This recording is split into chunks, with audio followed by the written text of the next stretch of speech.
आखिर कौन है यक्षिणी और यह क्या करती है, या फिर ये क्या क्या कर सकती है? तो चलिए पाते हैं थोड़ी सी जानकारी तंत्र विद्या और तंत्र साधना के बारे में। क्या आप जानते हो वशीकरण के बारे में, या फिर टोटका, ब्लैक मैजिक? आखिर यह सब कैसे होता है, कौन करता है ये? कोई ना कोई दिव्य शक्ति तो होगी ये सब करने वाली। हाँ दोस्तों, एक शक्ति है जो ये सब कुछ कर सकती है, और वो है यक्षिणी। अगर कोई साधक इन्हें पसंद आ जाता है जो इनकी साधना करे, तो यह उसके लिए सब कुछ कर सकती है। हाँ दोस्तों, सब कुछ मतलब समझ रहे हो ना आप। पर इनकी साधना इतनी भी आसान नहीं होती। उसके बारे में मैंने आपको कहानी के अंत में बता दिया है। तो फिलहाल कहानी शुरू करते हैं। जो कोई साधक इन यक्षिणियों को पा लेते हैं, वो इनसे मनचाहा काम करवा सकता है। और एक बात, आप इसकी जिस रूप में साधना करोगे, वह भी आपको उसी रूप में मिल जाएगी। आप इसकी माँ, बहन, पत्नी और प्रेमिका की तरह जिस भी रूप में चाहे उसकी साधना कर सकते हो। उसी रूप में वह आपको मिल जाएगी, क्योंकि इनमें कोई योनि तय नहीं होती। अगर साधक पुरुष हो तो ये उसे स्त्री रूप में मिलती है, और अगर साधक स्त्री हो तो ये पुरुष रूप में आकर उसके सारे कार्यों में उसकी मदद करती है। ये बहुत ही ज्यादा शक्तिशाली होती है। उनके पास अलौकिक शक्तियां होती हैं, और वह हर कार्य को संपन्न करने में सक्षम होती है। यक्षिणियां पृथ्वी, पाताल, स्वर्ग सभी लोकों में भटकती हैं। वह भी चाहती हैं कि उनका शाप नष्ट करने वाला उन्हें कोई मिले, पर वह सच्चा भी हो और पत्नी या प्रेमिका के रूप में उसका श्राप नष्ट करे। अगर कोई साधक ऐसा कर पाता है, तो बदले में वह अपने साधक की हर इच्छा पूर्ण करती है। पर क्या है उनका शाप? चलिए जानते हैं। एक दिन यक्ष कुबेर के दरबार में पूजा के लिए कमल लाने का काम करता है। एक बार वो यक्षिणी के साथ प्रेम में इतना डूब जाता है कि वह कमल लाना भूल जाता है।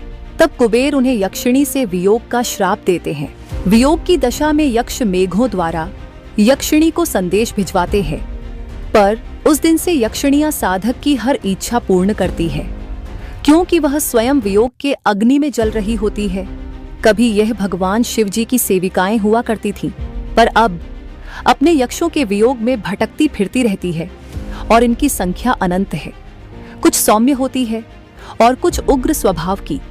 यह आपके मन मस्तिष्क पर हावी हो सकती है। इनकी सिद्धि से पूर्व अपने इष्ट देव की सिद्धि होना आवश्यक है। यक्षिणी भी अपने साधक की बुरी तरह परीक्षा लेती है। थोड़ी भी गलती होने पर ये उसी साधक को कष्ट भी देती है। इसीलिए इनकी सिद्धि से पूर्व सभी आवश्यक सावधानियां बरतनी चाहिए। पर अगर एक बार यह आपकी साधना से प्रसन्न हो जाए, तो फिर आपके समस्त कार्य चुटकियों में कर देगी। पर यह बात अलग है कि वह आपको पूछेगी भी नहीं, और आपके बताने से पहले ही वह कार्य वह पूरा कर देगी। इसीलिए पहले के जमाने में लोग कहते थे कि कभी ऋषि मुनियों का दिल नहीं दुखाना चाहिए।